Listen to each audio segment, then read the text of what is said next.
Corona virus की दूसरी लहर अभी थमी नहीं है कि डेल्टा प्लस वेरिएंट के बढ़ते मामले अब चिंता का विषय बन गए हैं। हालांकि अभी देश में डेल्टा प्लस वेरिएंट के सिर्फ 40 मामले ही रिपोर्ट किए गए हैं। सबसे ज्यादा मामले महाराष्ट्र, मध्य प्रदेश, केरल और तमिलनाडु के हैं।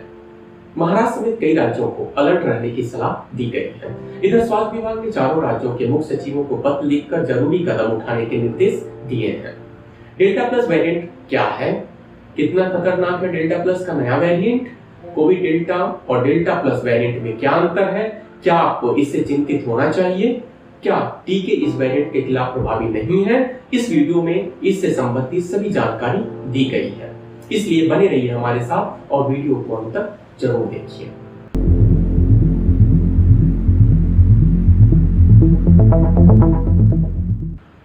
नमस्कार, आप देख रहे हैं टुडे टेलीकास्ट और मैं हूं कुमार विनोद। देश में कोरोना वायरस की दूसरी लहर भले ही धीमी हो गई हो, लेकिन कोरोना वायरस के डेल्टा प्लस वेरिएंट के बढ़ते मामले अब चिंता बढ़ा रहे हैं। देश में कोरोना के डेल्टा प्लस वेरिएंट के मामलों में लगातार बढ़ोतरी हो रही है और इस समय ताजा आंकड़ों के मुताबिक देश में इस वेरिएंट के 40 मामले दर्ज किए जा चुके हैं। सरकारी सूत्रों के मुताबिक पूरे भारत में डेल्टा प्लस वेरिएंट के अभी 40 मामलों का पता चला है। इनमें महाराष्ट्र में 21, मध्य प्रदेश में 6, केरल और तमिलनाडु में 3-3, कर्नाटक में 2 तथा पंजाब, आंध्र प्रदेश और जम्मू में 1-1 मामले सामने आए हैं।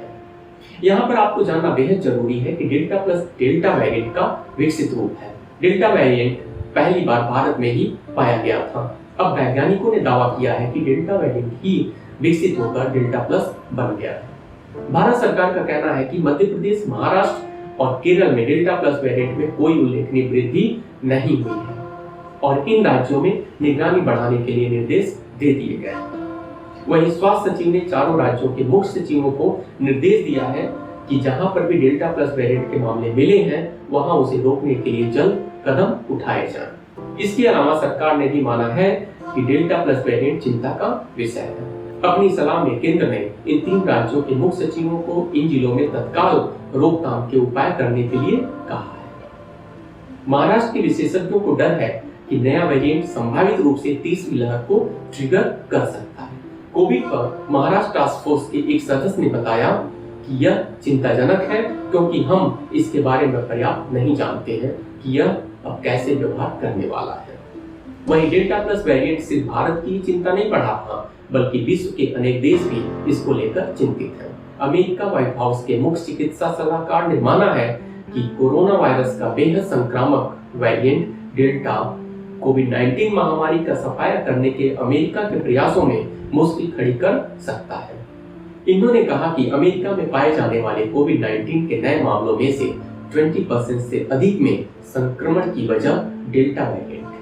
वहीं अगर हम बात करें ब्रिटेन की, तो यहाँ पर डेल्टा वेरिएंट पूरी तरह से फैल चुका है और यहाँ 90% से अधिक नए मामलों की वजह डेल्टा वेरिएंट ही है, जिसने सरकार की मुश्किलें बढ़ा दी है।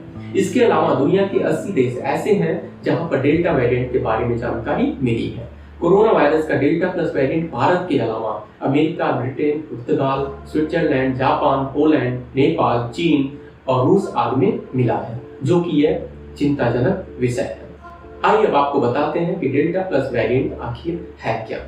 Delta plus variant B1.617.2.1 delta variant B1.617.2 में आए बदलाव से बना है। डेल्टा वेरिएंट के स्पाइक प्रोटीन में आए एक बदलाव म्यूटेशन के कारण डेल्टा प्लस बना है। स्पाइक प्रोटीन से ही वायरस शरीर में फैलता है। विशेषज्ञों का कहना है कि कोविड-19 की दूसरी लहर डेल्टा स्ट्रेन की ही देन है, जिससे लाखों लोग संक्रमित हुए और हजारों लोगों की मौत हुई। भारत में यह प्रतिदिन 4 लाख का आंकड़ा भी छू रहा था। आखिर कितना खतरनाक है डेल्टा प्लस का नया वेरिएंट? इस बात के बहुत कम प्रमाण है कि नया स्ट्रेन कितना खतरनाक है। इसके बारे में अभी कुछ कहना जल्दबाजी होगी। वैज्ञानिक इसकी गंभीरता को लेकर अभी पड़ताल कर रहे हैं। इसे सरकार ने वेरिएंट ऑफ कंसर्न माना है, जो ऐसे वायरस को कहा जाता है जो फैल रहा हो और चिंता का कारण हो। पहली और दूसरी लहर के दौरान सबसे ज्यादा प्रभावित राज्यों में से एक महाराष्ट्र के विशेषज्ञों का कहना है कि नए वेरिएंट की वजह से तीसरी लहर अनुमान से पहले आ सकती है। वे राज्य जिनमें नए वेरिएंट के अधिकांश मामले पाए गए हैं, पहले से ही तीसरी लहर की तैयारी कर रहे हैं। महाराष्ट्र वर्तमान में उन लोगों के यात्रा इतिहास और टीकाकरण की स्थिति सहित डेटा एकत्र कर रहा है जिनमें वायरस के इस वेरिएंट को पाया गया था। कोविड डेल्टा और डेल्टा प्लस वेरिएंट में क्या अंतर है? डेल्टा प्लस 5 अप्रैल को एकत्र किए गए एक नमूने में पाया गया है, जो यह इंगित करता है कि कुछ राज्यों में वेरिएंट काफी समय पहले से ही मौजूद है। हालांकि वर्तमान में भारत में मामलों की संख्या बहुत अधिक नहीं है। डेल्टा बी 1.617.2 पहली बार भारत में पाया गया था। चूंकि delta plus B 1.617.2.1 AY.1 delta का एक प्रकार है, इसलिए इसे चिंता का एक प्रकार भी माना जाता है। लेकिन भारत में पाए गए वेरिएंट AY.1 के गुणों की अभी भी जांच की जा रही है। क्या आपको इससे चिंतित होना चाहिए? जीवित रहने के लिए वायरस उत्परिवर्तित होते हैं, यही वे हर समय करते हैं।